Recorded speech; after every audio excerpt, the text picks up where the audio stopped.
Hi, this is Mashnu, and well, today is the last day of 2013, last day of the year, and I would like first of all to wish you all a great new year in 2014. I hope it's going to bring you lots of joy and success in chess and in all the other areas of your life. Thank you all for watching my videos and rating my videos and sharing them and commenting. I'm really enjoying doing this work of making this training videos.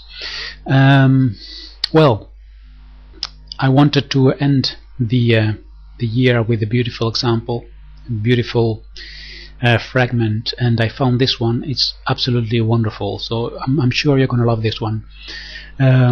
It's black to move here, and the black player is Alexander Shabalov. He's a grandmaster.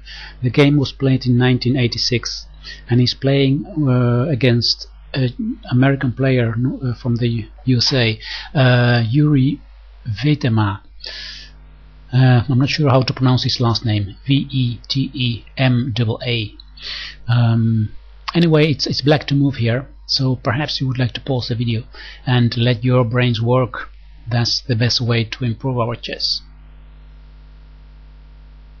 Okay, I'm going to show you what happened here in this game. There are actually two good moves here. One of them is knight takes c3, and the other one is the one that was played in the game, bishop takes d4.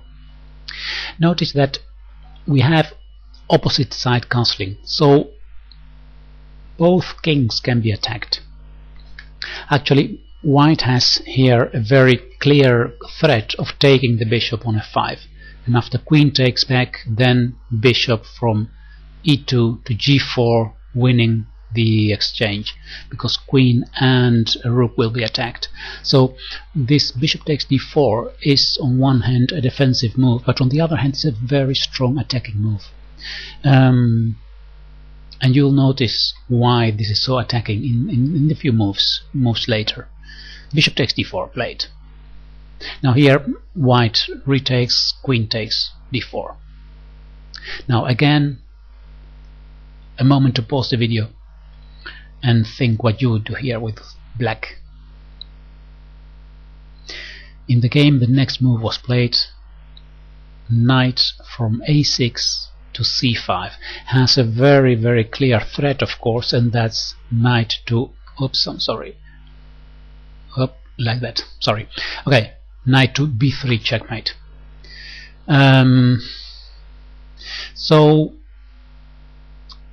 the only way to prevent this is to take the pawn on c4. This is actually a pawn sacrifice.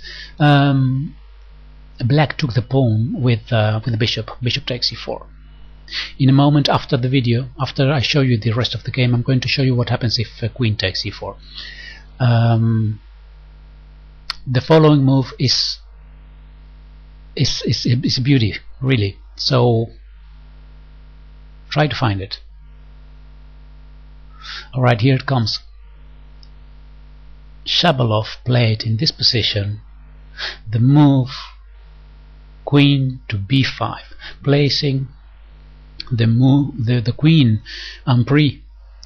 It can be taken by the knight, it can be taken by the bishop, but in both cases, of course, it's winning for black. Let me show you, just as an example. If you take with the knight here, then simply knight to b3 is checkmate. You see, because the bishop is pinned on c4. And the same thing happens if you take here with the bishop.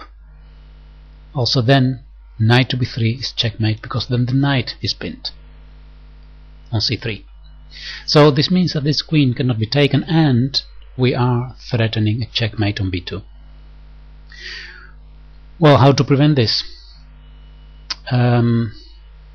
White played rook to d2 to defend the b2 pawn, and now, well, it's up to you to find the final move of the game. Well, there are two moves that win clearly.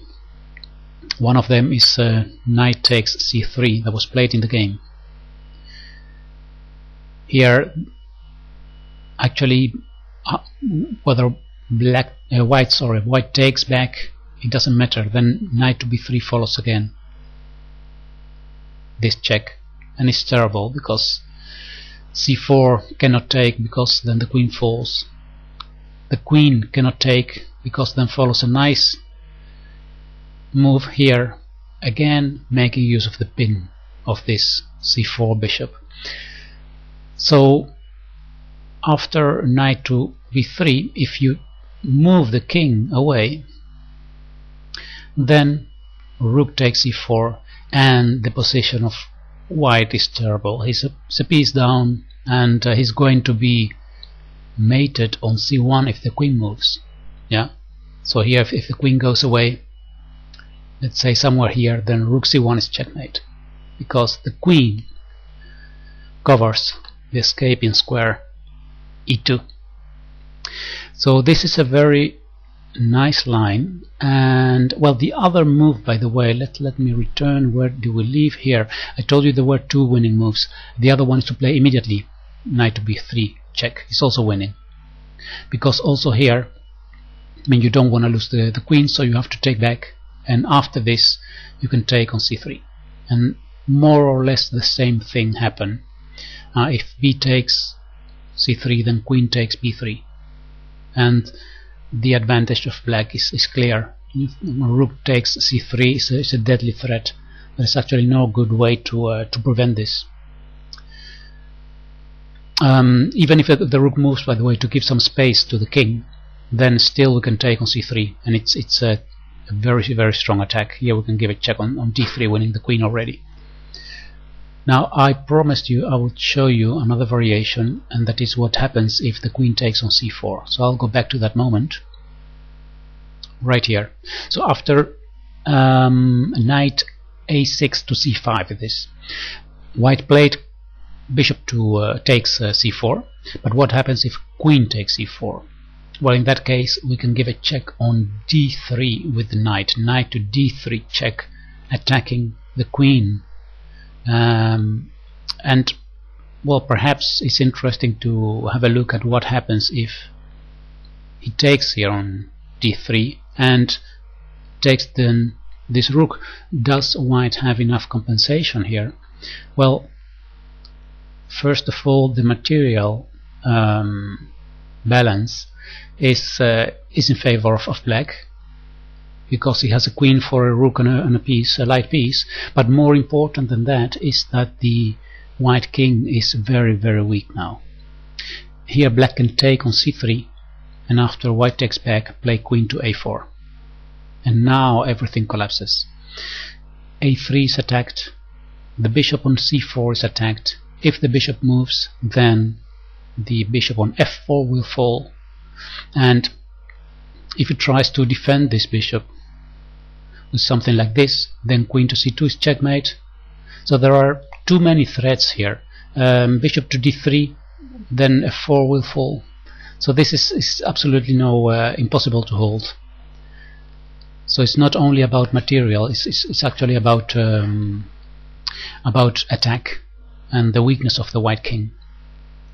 Alright, I hope you enjoyed this example, and once again, have a very, very happy new year, and I hope to see you next time on YouTube. Goodbye.